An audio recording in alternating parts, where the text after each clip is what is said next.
فعسى أولئك أن يكونوا من المهتدين.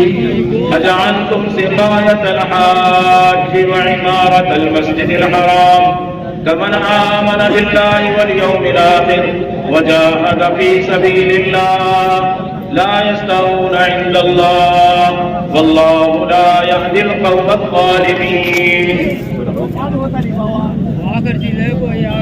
وقال النبي صلى الله عليه وسلم إن الله يعطي الدنيا من يحب ومن لا يحب ولا يعطي الإيمان إلا من يحب. وقال عليه الصلاة والسلام إذا تبايعتم بالعينة وأخذتم أذناب البقر ورضيتم بالزرع وتركتم الجهاد سلط الله عليكم ذلا لا ينزعه حتى ترجعوا إلى دينكم. انتہائی قابل احترام بھائیو، عزیزو، دوستو اور بزرگو، اللہ جل جلالہ عم نوالہ کائنات کے ذرے ذرے کے براہ راست خالق اور مالک ہے، بنانے والا اللہ اور اپنی قدرت سے بنایا. اللہ کے ارادے کا نام وجود ہے. انما امرہ اذا اراد شیئا ان یقول له کن فیکون. قدرت سے بناتے ہیں. بھائی سے صلاح و فلاح فرمائے، وحدت کلمہ اور وحدت لا ذکر لانے کا ذریعہ فرمائے، عمر کے برکت عطا فرمائے. ہمارے سارے عملے کو ایک بات بڑے اچھے انداز سے فرماتے ہیں، ہر ممکن کوشش کرو آپس کی اجتماعیت کا، اپنے ساتھیوں کا سنبھالا، عملہ ضائع نہیں ہونا چاہیے. دو بنیادی بات، ایک تو انفرادی دعوت. صحابہ دعوت دیتے دیتے باکمال ہوئے، صحابہ پھرتے پھرتے باکمال ہوئے، دعوت دیتے دیتے پھرتے پھرتے مخلوق کا تاثر نکل گیا. مٹی سونا برابر. حضرت مولانا یوسف صاحب رحمۃ اللہ علیہ فرماتے تھے تم کہتے ہو مردہ شیر سے نہیں ہوتا، اور صحابہ کہا کرتے تھے پر زبان حال کہ زندہ شیر سے بھی تو کچھ نہیں ہوتا. تم کہتے ہو مردہ شیر سے نہیں ہوتا، مردہ شیر سے کچھ نہیں ہوتا. وہ کہتے تھے زندہ شیر سے بھی کچھ نہیں ہوتا. عوف بن مالک رضی اللہ عنہ سفر کر کے پہنچے اریحا. یہ اردن کے بارڈر پہ ایک جگہ ہے، وہاں گرجا گھر تھا، بعد میں مسجد بن گئی. اس میں وہ آرام کر رہے تھے، شیر آ گیا. تو یہ لپکے کہ میں اپنی تلوار اٹھاؤں. تو شیر نے کہا ذرا ٹھہریے، مجھے تو کسی نے بھیجا ہے. شیر سے بات ہو رہی ہے، اگر آ جائے مجھے دکھ جائے تو پہلے میں نکل جاؤں. اور وہاں بات کر رہے ہیں کس نے بھیجا ہے؟ کہا اللہ نے بھیجا ہے. کہا کس لیے بھیجا ہے؟ کہا تمہیں پیغام دینے کے لیے بھیجا ہے. کہا کیا پیغام ہے؟ کہ معاویہ کو کہہ دو کہ وہ جنتی ہے. کہا معاویہ تو بہت ہے، کس کو کہوں؟ اس وقت امیر المومنین حضرت معاویہ ابن ابی سفیان تھے رضی اللہ عنہما. تو ان کو کہا، شیر نے نام لیا باپ بیٹے کا اور کہا معاویہ ابن ابی سفیان کو خوشخبری سناؤ کہ اللہ نے یہ خبر دی ہے کہ تم جنتی ہو. جیسے لوگ ہوں گے بشارت، خوشخبریاں. اللہ اکبر. حضرت سفینہ ان کے سامنے جنگل کے شیر آیا، دھاڑنے لگا. بس طریق تھا کہ حملہ کرے تو اس کو ایسے کہہ رہے جیسے کوئی غلام کو کہہ رہے، ذرا خیر میری بات کو سن پہلے. تو وہ ایک دم سے رک گیا، اس کا منہ پھٹا کا پھٹا. اس کو کہنے لگے تجھے معلوم ہے میں رسول اللہ صلی اللہ علیہ وسلم کا غلام ہوں، اور میں تو جماعت کے ساتھ نکلا تھا. وہ تو کشتی ٹوٹی تو میرے ہاتھ میں ایک لکڑے کا ٹکڑا آیا اور میں اس کے سہارے سے سمندر کی موجوں کا مقابلہ کرتے ہوئے کنارے آیا، جان بچی میری. کنارے آیا تو وہاں کے قبیلے نے مجھے قید کر لیا. میں چپکے سے وہاں سے نکلا تو وہاں سے میری جان بچی. اب میں جا رہا ہوں جماعت سے ملنے اور تو سامنے آیا، بتا میں کیسے جماعت سے ملوں گا؟ اس نے اپنا منہ سپیڑا، اپنے جسم کو سپیڑا، دم اندر کیا، اپنے کاندھے سے ایسا ان کے پیر پہ کاندھے پہ ایسا مارا اور کہا بر زبان حال اگر تم رسول اللہ صلی اللہ علیہ وسلم کے غلام ہو تو ہم ان کے غلاموں کے غلام ہیں. ایک تو ہے انسان ہونا الذی خلق لکم ما فی الارض جمیعا، انسان ہے ساری مخلوق تیری خدمت کے لیے، زمین تیرے لیے بچھا دی گئی، سمندر تیرے لیے، ہوا تیرے لیے، بارش تیرے لیے، چاند و سورج تیرے لیے، لیکن انسان اپنے مقصد پر آ جائے، اپنی ذمہ داری پر آ جائے، اپنے کام پر آ جائے، تو پھر وَسَخَّرَ لَكُم مَّا فِي السَّمَاوَاتِ وَمَا فِي الْأَرْضِ جَمِيعًا، ساری کی ساری مخلوق تیرے تابع کر دیں گے۔ ان الدنیا خلقت لکم انکم خلقتم للآخرہ۔ حضرت سفینہ کے ساتھ چل رہا ہے، لکھا ہے حیات الصحابہ میں، بڑی عاجزی کے ساتھ درخواست کرتا ہوں میرے بزرگوں، برسوں سے سن رہے ہو، طے کر لو کہ انشاءاللہ روزانہ حیات الصحابہ پڑھیں گے۔ حیات الصحابہ دیکھا پڑا، ہر لائن کی رہبری ملے گی۔ حیات الصحابہ میں لکھا ہے کہ داہنی طرف سے کوئی نقصان دینے والا جانور آتا، یہ چھلانگ لگاتا، اس کی طرف پیچھے چھوڑ کر آتا، بائیں طرف سے کوئی آتا تو چھلانگ لگاتا، پیچھے چھوڑ کے آتا، ان کے ساتھ چلتا رہا، آگے جماعت نظر آئی تو سر ایسے اوپر اٹھایا، صحابی نے کہا مجھے نظر آ گیا، تو بدن چھوٹا کیا مطلب؟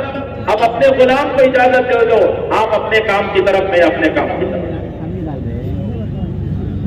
دیکھ رہے ہیں یہ مخلوق کو تابع کر دیں گے ساری مخلوق، لیکن داعی جو ہوگا اس کے دل سے مخلوق کا تاثر نکلے گا، جب مخلوق کا تاثر نکلے گا تو اللہ مخلوق کو تابع کرے۔ بچہ گاڑی چلانا نہ جانتا ہو، 10 لاکھ کی آپ گاڑی لائیں، کیوں بھائی؟ بہت چہتا محبوب بچہ ہے، آپ دے دیں گے گاڑی؟ تو اللہ کو تو اپنے بندوں سے 70 ماں سے 70 گنا زیادہ محبت ہے، تو سچ بتاؤ اللہ اپنے بندے کو کیسے دے دیں گے؟ یہ تو برباد ہو جائے گا۔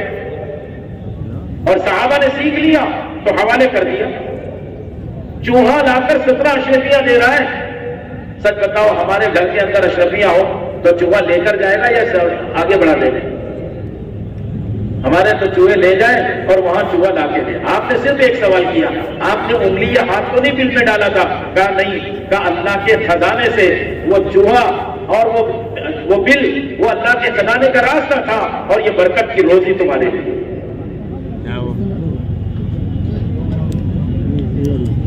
جب تک ہر مسلمان مخلوق کا انکار کر کے خالق کا اقرار نہ کرے، مخلوق کا تاثر نہیں نکلے گا۔ یہ پہلی ذمہ داری، برا مت ماننا، نلاسا۔ بہت افسوس، بہت ہی یعنی درد کے ساتھ یہ بات میں عرض کرنا چاہتا ہوں، ہم دعوت میں ہیں، دعوت چھوٹی ہوئی، کوئی پوچھے نا، ہم کہتے دعوت کی محنت ہے اور دعوت چھوٹی ہوئی۔ پہلے کے لوگ سادے سیدھے ہوتے تھے، ہمارے ملک کے جو صدر تھے ان کو دعوت جو دیا تھا، ایک ٹانگا چلانے والے نے دعوت دی، ڈاکٹر ذاکر حسین صاحب، ایک ٹانگا چلانے والے نے دعوت دی۔ یہ نہیں دیکھا کہ یہ ملک کا وزیر ہے، یہ صدر ہے، میں کیسے ان کو دعوت دوں؟ مخلوق کا کوئی تعلق۔ بڑے بڑے بادشاہ کے دربار میں صحابہ جا کے دعوت دیتے تھے۔ مخلوق کا انکار کرنا سیکھیں، کسی سے کچھ نہیں ہوتا، یہ تو کہنا آ گیا، یہ بھی کہنا سیکھ لو، مجھ سے بھی کچھ نہیں ہوتا۔ ذرا بولو سب، ذرا مشکل لگ رہا ہے نا؟ ابھی آئے گا امتحان کا عالم، تشکیل کے وقت میں پھر کون کہے گا کہ مجھ سے بھی کچھ نہیں ہوتا، میں جا رہا ہوں نفرت۔ ابھی اور سنو، صحابہ کے دل کے اندر یہ بات نہیں، مخلوق کا کوئی تاثر، اس لیے کہ مخلوق کا انکار کرتا، کانٹے مارتا ہوا سمندر ہے۔ علاء ابن حضرمی اور سعد ابن ابی وقاص رضی اللہ عنہما کی جماعتیں، مختلف واقعات آپ کو ملیں گے۔ سمندر کانٹے مارتا، کہتے ہیں اس دن اور طغیانی پر تھا، کبھی کبھی سمندر کی موجیں بہت اونچی ہوتی ہیں، لیکن کہہ رہے ہیں کہ یہ ہمارے گھوڑوں کی ٹاپ کو بھی پانی نے ڈبایا نہیں۔ مخلوق کو تابع کر دیا نا، تو پانی بھی تو مخلوق ہے۔ جہاں موسیٰ علیہ السلام کی لاٹھی سے اللہ نے 12 راستے نکالے، اللہ نے صحابہ کے لیے سمندر کے اوپر راستے بنا دیے۔ جماعت میں کہتے ہیں نا جوڑی بنا کر چلو، سیکھتے سکھاتے چلو۔ حضرت سعد اور حضرت سلمان فارسی رضی اللہ عنہما دونوں ساتھ میں جوڑی بنا کر چل رہے ہیں اور اللہ کی قدرت اور اللہ کی بڑائی بیان کر رہے ہیں. آپ دیکھو واقعات ملیں کہ جوڑیاں بنا کر چل رہے ہیں. حضرت سلمان نے ایک بات پوچھی. حضرت سعد رضی اللہ تعالیٰ عنہ نے سلمان سے پوچھی کہ سلمان بتاؤ کیا کریں, کیا خیال ہے؟ سامنے کاٹے مارتا ہوا سمندر ہے. کہا سلمان رضی اللہ عنہ نے سعد دیکھو یہ سمندر تمہیں ڈبائے گا نہیں, کیونکہ تم نبی والے کام کو لے کے نکلے ہو اور نبیوں والے کام کے لیے ساری مخلوق ہوتا مسخر ہے. لیکن بات یاد رکھنا, سارے عملے کے اندر تقریباً 10,000 کا لشکر کم زیادہ, اس میں کوئی گناہگار نہیں ہونا چاہیے. سننا میرے دوستوں بزرگوں, بہت ضروری بات عرض کرنی ہے. اہل باطل, انسانوں کے دشمن, انسانیت کے یعنی جانور جو دشمنی پر تلے ہوئے چیر پھاڑ کھانے والے جانور سے بھی زیادہ, انہوں نے 3 جال دنیا میں پھینکے ہوئے ہیں تاکہ مسلمان اس جال پہ پھنسے اور اللہ کی مدد سے آئے. سب سے پہلی چیز گناہ. حضرت سعد نے اپنی سواری منگائی, سواریوں پر سوار ہوئے, یہ 10,000 کے لشکر کو ایک ٹائرانہ نگاہ ڈالی اور آ کر کہا یاد رکھنا جو ذمہ داریوں کا بوجھ لیں گے اللہ اس پر ساتھیوں کے احوال کھول دیں گے. ذمہ داریوں کا بوجھ لو, ذمہ دار بننے کا شوق نہ ہو, ذمہ داری پورا کرنے کا شوق.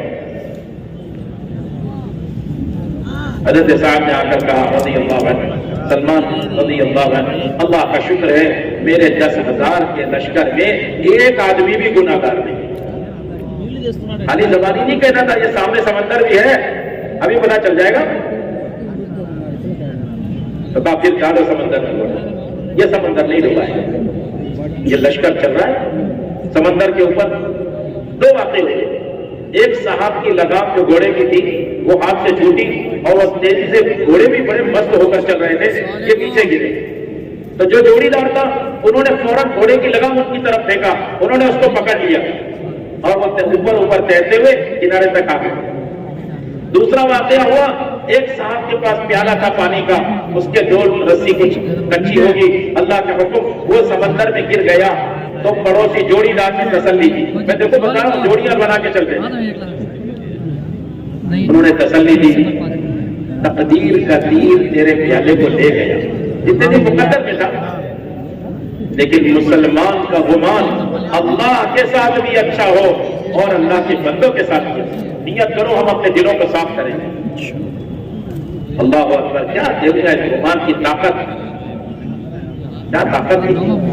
وہ صحابی جن کا پیالہ گیا کہنے لگے اس مجمع میں سب کا پیالہ سمندر لے سکتا ہے, میرا پیالہ اللہ اس سمندر میں نہیں ڈوبنے دے. یہ دونوں ابھی کنارے پہنچے بھی نہیں, ان کے پہلے ایک موج آئی اور ان کے پیالے کو ان کے آگے پھینک دیا. یہ بات علاج میں حضرمی کی جماعت میں ایک واقعہ ہوا. کہنے لگے ہم اتنا تیز جذبے سے گھوڑے دوڑا رہے تھے اور وہاں جہاں ہمارے گھوڑے کو تھکاوٹ ہوتی ہم رکنا چاہتے تو سمندر میں سے ٹیلا نمودار ہوتا اور ہمارا گھوڑا اس پر اطمینان سے کھڑے ہو کر سانس لے لیتا. جب سستا لیتا پھر ہم چلتے تو پلٹ کے دیکھتے تو ٹیلا اندر چلا جاتا. ہم نے اس دن کا نام ٹیلوں کا دن رکھ دیا, ٹیلوں والا دن یاد کرتے تھے. کہ قدرت ہے, صحابہ پھرتے پھرتے اور دعوت دیتے دیتے باکمال ہوئے. مخلوق کا انکار کرنا سیکھنا پڑے گا. دکان سے نہیں ہوتا, تجارت سے نہیں ہوتا, عہدے سے نہیں ہوتا, ڈگری سے نہیں ہوتا, ملک و مال سے نہیں ہوتا, وزارت تجارت زراعت سے صنعت حرفت سے نہیں ہوتا. سب کا انکار کرنا ہے اور اپنی ذات کا بھی انکار کرنا ہے. مجھ سے بھی نہیں ہوتا. ایک اللہ ہے جو سارا نظام چلانے والا.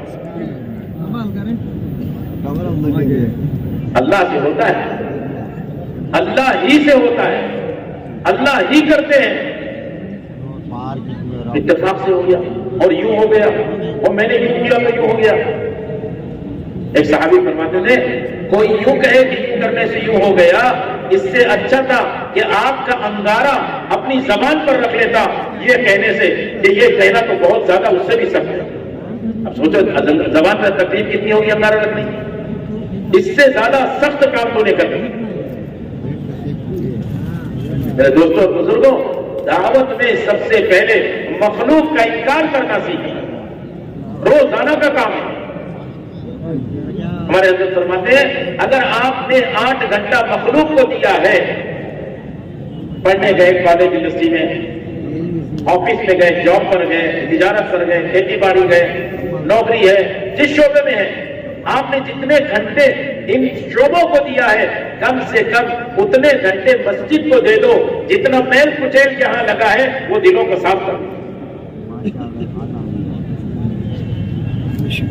سب سے بری جگہ بازار، آندھرا کے بازار کو نہیں کہہ رہے، اس وقت میں رسول اللہ صلی اللہ علیہ وسلم ہے، پاکیزہ شہر مدینہ ہے اور پاکیزہ قوم صحابہ ہے، لیکن اس وقت میں کہہ رہے ہیں کہ سب سے بری جگہ بازار ہے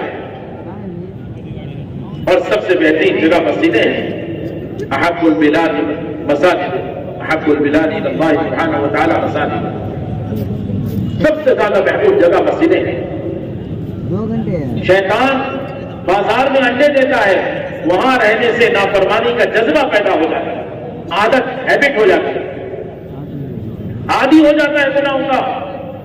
اور مسجدوں میں رہنے سے آدمی فرشتوں کے پروں کے نیچے ہوتا ہے۔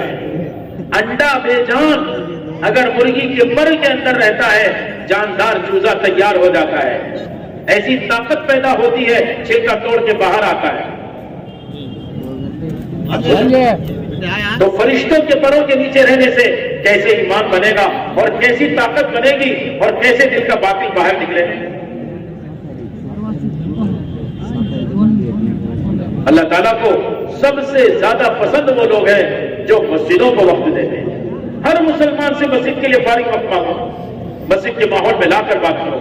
تمام صحابہ کا مزاج تھا کہ مسجد نبی میں صحابہ لا کر بات کرو۔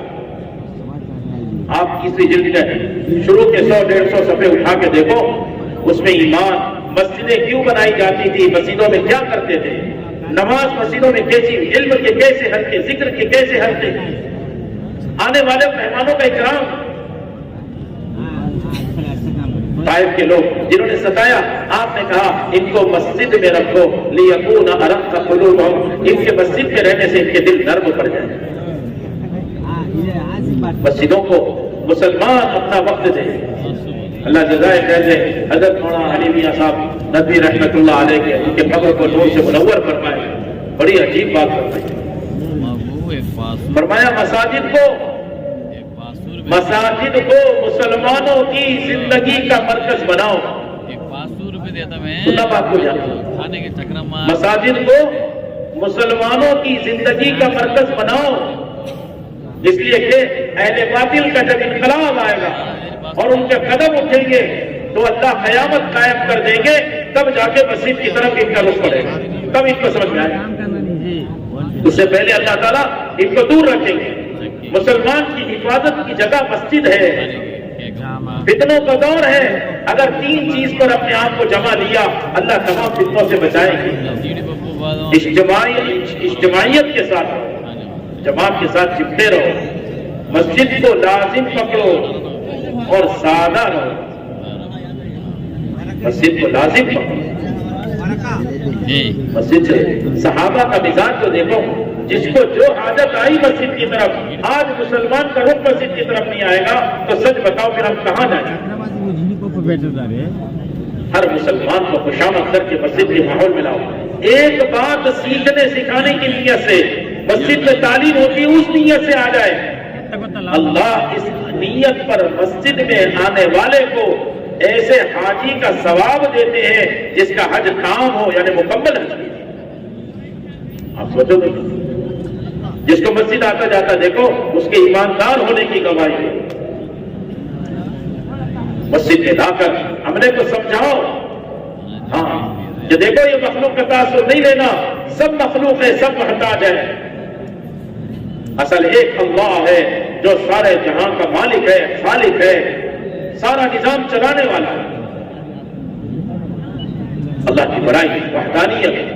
میرے دوستوں بزرگوں، اگر اللہ کو بولا جائے گا تو اللہ کی عظمت آئے گی، اور جب اللہ کی عظمت دل میں آئے گی تو اللہ کے حکموں کی عظمت دل میں آئے گی۔ مسلمان کے دل میں اللہ کی عظمت بٹھاؤ، اگر اللہ کی عظمت دل میں آ گئی اللہ تمہاری مغفرت کر دے. اس لیے سب سے پہلی بنیادی بات انفرادی دعوت ہے. جو بھائی سب دعوت دیں گے اور یہاں بھی جو ہمارا عملہ آیا ہے یہاں اجتماعی بیان سن کر آپ اس کو ذمہ داری پوری ہو گئی یہ مت سمجھنا بلکہ اب ذمہ داری بڑھ گئی. جو بات سنی ہے اپنے آنے والے مجمع کو اس کو مطمئن کرو ایک ایک کو سمجھاؤ. اسی لیے صحابہ نے انفرادی دعوت کا ماحول بنایا ہوا. رسول اللہ صلی اللہ علیہ وسلم تو کسی آدمی کو اس سے حقیر نہیں سمجھتے تھے ادنا درجہ نہیں سمجھتے تھے کہ اس کو دعوت دی. ہر ایک کو دعوت دی. طائف کے اندر گئے دعوت دیا ہے واپسی پر پہنچے اوہو ایسے سخت خون آلود پاؤں ہیں غموں سے چور ہے تھکے ہوئے ہیں اور دل میں غم ہے کہ یہ اہل طائف نے بات مانی نہیں. انہوں نے نوجوان لڑکوں کو لگایا 3 میل تک دوڑائے. جیسی آپ پاؤں مبارک اٹھاتے دونوں طرف سے پتھر پھینکے جاتے نوکیلے پتھر آپ بے چینی سے پیر رکھتے دوسرا اٹھاتے. آپ سوچو تو صحیح 3 میل تک پاؤں پر پتھر پڑے ہو تو کیا حال ہوا ہو. بھوکے پیاسے غموں سے نڈال. جب آئے ایک جگہ تو وہاں باغ دکھا تو وہاں تھوڑا بیٹھے تو وہ دشمنوں کا باغ نکل گیا عتبہ اور شیبہ کا. وہ دیکھ کر بھی رہن کھا گئے کہ ایسا سختی کا برتاؤ تو ہم نے بھی نہیں کیا. یہ طائف والوں نے کیا شکل اپنے خادم سے کہا لوگ انگور کا خوشہ لے کر انگور کا خوشہ آپ کے سامنے آیا تو آپ نے بسم اللہ پڑھ کر اس حالت میں بھی آپ بسم اللہ نہیں دی. تو جیسے آپ نے انگور لیا اور بسم اللہ پڑھا تو وہ خادم جو تھے باغ کے مالک وہ کہنے لگے یہاں کے لوگ تو اس طرح بسم اللہ نہیں پڑھتے. تو آپ نے دیکھا کہ ایک آدمی میری طرف متوجہ ہے اور میں غم اور اپنے زخم اور اپنے بھوک کو دیکھوں فوراً اس کی طرف متوجہ ہو گئے. بھائی کیا نام ہے تمہارا؟ میرا نام عباس ہے. تم کہاں کے رہنے والے ہو؟ کہا جی میں نینوا کا رہنے والا ہوں. کہا اچھا یونس ابن متہ کے شہر کے؟ تو اس کو اور تعجب ہوا کہ آپ دیہات کے اتنی دور کے شہر کی آپ کو کیا خبر؟ کہا یونس ابن متہ اللہ کے نبی تھے. کہاں سچ بات ہے؟ کہا میں بھی اللہ کا نبی ہوں یونس ابن متہ میرے بھائی ہے. جیسی یہ بات سنی عباس نے آپ کے خون آلود پاؤں پر گر گئے اور چومنے لگے اور کہہ رہے اشہد ان لا الہ الا اللہ واشہد انک رسول اللہ. کسی حال میں انفرادی دعوت نہیں چھوڑنا. دعوت دینے میں آپ کسی چیز کا حال کا کوئی تاثر نہیں لینا بس دعوت دیتے چلے جاؤ. دیکھو پھر کیسے باکمال ہوگا. جنگل میں آدمی ملا آپ دعوت دے رہے ہیں درخت زمین پھاڑتا ہوا آگے آیا ہے اور 3 بار آپ کی گواہی دیا ہے اور اس آدمی کو ہدایت ملی. لیکن وہ دیہاتی نے 2 بات بہت اچھی کی. آپ بھی سب طے کر لو آج سے ہم بھی کریں گے انشاءاللہ. ایک تو یہ کہا کہ میں فوراً جا رہا ہوں اسلام کو قبول کر لیا اپنے قبیلے میں جا کر دعوت دوں تو دعوت دینا آپ بھی طے کر لو آج سے ہم بھی دعوت دیں گے انشاءاللہ. دوسرا اس نے جو بات کی کہنے لگا کہ جی میں اپنے قبیلے کو ساتھ لے آؤں گا اگر وہ بات مان لے اور اگر نہیں مانے تو میں آؤں گا اور میں آپ کے ساتھ پوری زندگی محنت کروں گا. تو کون کون تیار ہے پوری زندگی کرنے کے لیے؟ اللہ سب کو قبول فرما دے. آپ اسی طریقے سے یہاں انفرادی دعوت. حضرت خالد رضی اللہ عنہ مقابلے میں جرجہ ہے. بات کو سننا بہت یاد ہے. صحابہ سے اللہ نے کام کیوں لیا؟ اگر ہم چاہتے ہیں اللہ ہم سے بھی کام لے تو یہ 2 بنیادوں کا سامنے رکھیں. ایک تو صحابہ کے دل میں کوئی ملک مال عہدہ کسی چیز کی طلب نہیں بے نیاز. ہمارے حضرت نے فرمایا اگر استغنا کی کوشش نہیں کرو گے تو تمہارے اندر استحقاق کا جذبہ پیدا ہو جائے گا. بے نیازی سارے اسباب سے صاحب اسباب سے بے نیازی نہیں ہے. ہمارے اندر ایسا نہ ہو کہ ہم لوگوں سے بے نیاز ہو جائے. ہمارے اندر یہ بات نہ ہو جائے اب اللہ کو غنی اور مستغنی کہتے کہتے کہیں ہم اپنے عملے سے اور مسلمانوں سے مستغنی نہ ہو جائے. مسلمان کا تو اکرام کرنا ہے، اخلاق تو سارے انسانوں کے ساتھ کرنا ہے. صحابہ ایک بے نیازی کے جذبے کے ساتھ سارے عالم میں گئے. اللہ نے جو کام لیا اس کی بنیاد پہ بتا رہا ہوں، بے نیاز، کوئی چیز نہیں چاہیے اور کسی چیز کا تاثر بھی نہیں تھا. جیسے کسی چیز کی لالچ نہیں تو کسی چیز کا خوف بھی نہیں. تلوار لے کر، ڈھال لے کر گھوڑے پر جوان بہادر جوان جرجا آ گئے اور حضرت خالد رضی اللہ تعالیٰ کے سامنے ہے. دونوں کی گھوڑوں کی گردن قریب، ڈھال کے ڈھال قریب، تلوار کی تلوار قریب، حضرت خالد کے قریب جرجا. اور جذبہ یہ ہے کہ اس کو جہنم کی آگ سے کیسے بچاؤں. ادھر بھی لشکر ادھر بھی لشکر، فوج تیار ہے. اوہو کیا جذبہ تھا صحابہ کا. ایک تو استغنا اور دوسرے جو کام لینے کا جو سبب ہے، اذیت دینے والوں کے لیے بھی انتقام کا جذبہ نہیں تھا، اذیت دینے والوں کے لیے بھی ہدایت کا جذبہ. یہ دو بنیادیں. ہمارے حضرت فرمانے لگے اللہ اذیتوں سے گزار کر عزتوں کی منتہا پر پہنچاتے ہیں. اذیت تکلیفوں سے گزارا جاتا ہے تب عزتوں کی بلندیوں پر پہنچایا جاتا ہے. اذیت دینے والے کے لیے ذرہ برابر بھی انتقام کا جذبہ نہیں ہونا. حضرت الیاس صاحب رحمۃ اللہ علیہ فرماتے تھے اذیت دینے والوں کی طرف سے ہمارے کو تکلیفیں کی انتہا ہو جائے لیکن ہمارے دل میں ذرہ برابر بھی انتقام کا جذبہ نہیں. چاہے ہماری قوم مسلمان ہو، چاہے ہمارے ملک کے حکمراں ہوں اور چاہے دوسری قوم ہو، ہمارے دل میں ان کے لیے انتقام کا جذبہ نہیں. چاہے اذیت دے رہے ہمارے دل میں ان کے لیے ہدایت کا جذبہ. صحابہ سے کام لینے کا یہ. حضرت مولانا الیاس صاحب رحمۃ اللہ علیہ فرماتے تھے ذرہ برابر بھی انتقام کا جذبہ ہوگا اللہ تم سے ہدایت کا دعوت کا کام نہیں دے گی. میرے محترم، ہمارے حضرات صحابہ اور رسول اللہ صلی اللہ علیہ وسلم نے جو دشمنوں کے ساتھ، قاتلوں کے ساتھ برتاؤ کیا ہے، آج ہم اپنے اپنوں کے ساتھ وہ برتاؤ نہیں کر پا رہے. قیامت کی علامت ہے چچیرے بھائی سے قرضہ مارو گے، ہوگا لیکن نہیں دے گا. دلوں کو صاف، کوئی چیز کی لالچ نہیں، کسی چیز کا خوف نہیں. یہاں تک پہنچنے کے لیے انفرادی دعوت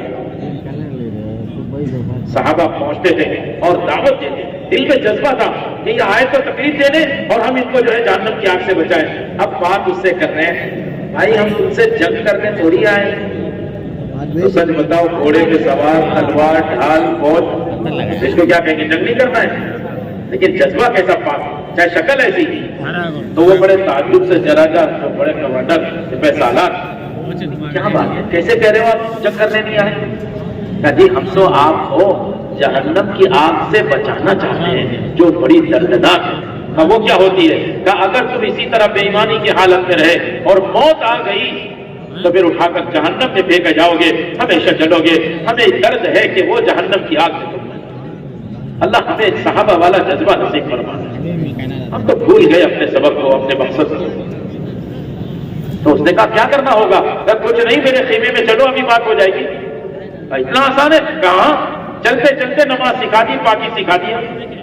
ہاں جی، الطہور شطر الایمان اور نماز دونوں چیز چلتے چلتے سکھا دی. خیمے میں گئے، غسل کیا، 2 رکعت صلاۃ الشکر اسلام کی، جنہوں نے اسلام قبول کیا ہے 2 رکعت پڑھی. ظہر تک اتنے مشغول رہے کہ ظہر کی نماز پڑھنے کا موقع نہیں آیا اور جراجا مسلمان کی طرف سے گئے اور شہید ہو گئے. جب داعی کے دل میں غیرداری کا جذبہ ہوتا ہے نا، پھر اس داعی کا اثر پڑتا ہے. قاعدہ جب مجاہدے پر رہتا ہے، اس کی پابند رہتا ہے، گناہوں سے بچاتا ہے، تو یہ دل کا درد اس بزرگ کے دل پر اثر کیا ہے. دیکھیں صحابہ کی دعوت سے دشمن بھی مانوس ہو جاتا، قریب آ جاتا، اور ہمارے مذاکرے سے تو اپنا بھی دور چلا جاتا ہے. ہم ایسے دان تش نہیں کرتے لوگوں کے 3 لگتے. ارے تم کون سے ٹھیکیدار ہو؟ تمہارے لگ رہے تھے، تم اللہ کا شکر ادا کر کے قبول کراؤ نا. باقی خوشامد تو جان دینے کی کرنا ہے. 3 کیا ایسی بات صحابہ کی. صحابہ جہاں بھی جاتے تھے نا تو وہاں والوں کو مطمئن کرتے تھے، بات سے سمجھاتے تھے، ایسی محنت کرتے جم کر ٹک کر۔ اللہ معاف کرے ہماری جماعتوں کی کارگزاری کہ بھئی چلہ نے پورا ضلع ڈھونڈ لیا اور 4 مہینے میں 2 3 صوبے پھر لیے، ایسے تھوڑی کام ہوتا ہے۔ صحابہ جہاں جاتے تھے جم کر ٹک کر کام کرتے تھے، ان کی معاشرت بدل دیتے تھے، رہن سہن ان کا حلیہ طور طریقہ بدل دیتے تھے، یہاں تک کہ صحابہ جہاں گئے ان کی زبان بدل گئی۔ آج بھی افریقہ کے ملکوں میں جاؤ ان کی زبان کچھ اور تھی، لیکن ان کے جانے سے اور جم کر ٹک کر کام کرنے سے ان کی زبانیں عربی ہو گئی۔ آپ جا کے دیکھو، صحابہ نے ایسے جم کے کام کیا۔ حضرت مغیرہ ابن شعبہ گئے رضی اللہ عنہ، کیوں آئے ہو؟ کیوں آئے ہو کہتے ہو؟ ہم آئے تھوڑی، اللہ نے ہمیں تمہاری طرف بھیجا ہے۔ یہ تھا جس کو جہاں رکھا ہے اللہ نے اپنے کام کے لیے اور اپنے تعارف کے لیے رکھا ہے۔ طے کر لو، جس ضلع میں ہو، جس منڈل میں ہو، جس حلقے میں ہو، جس مسجد محلے میں ہو، یہ طے کر لو کہ ہمیں اللہ نے وہاں کام کے لیے رکھا ہے۔ کمانا منع نہیں ہے، حاجتیں پوری کرو، استنجا آئے تو استنجا کرے، بھوک لگے تو کھانا کھائے، نیند آئے تو سو لے، نہانے کی ضرورت ہے نہ لے۔ لیکن کوئی سمجھدار کہے کہ بار بار غسل خانے میں آنا پڑتا ہے، یہی قیام کر لو، کیوں بھائی بہت عقل مند کہلائے گا۔ تو دنیا کا بھائی دنیا کیوں کماتے ہیں اور دنیا کمانے کے لیے کیوں کہا گیا؟ بہت دھیان سے سننا۔ جیسے لباس بدن کے عیب کو چھپانے کے لیے ہے، مسلمان کی حاجتوں کو مخلوق سے چھپانے کے لیے حلال کمائی۔ کون ہے؟ ارے بولو نا، ایک اللہ ہے جو سب کی حاجتوں کو پورا کرتا ہے۔ حلال کمائی کمانا ہے، حلال کمائی عبادت ہے۔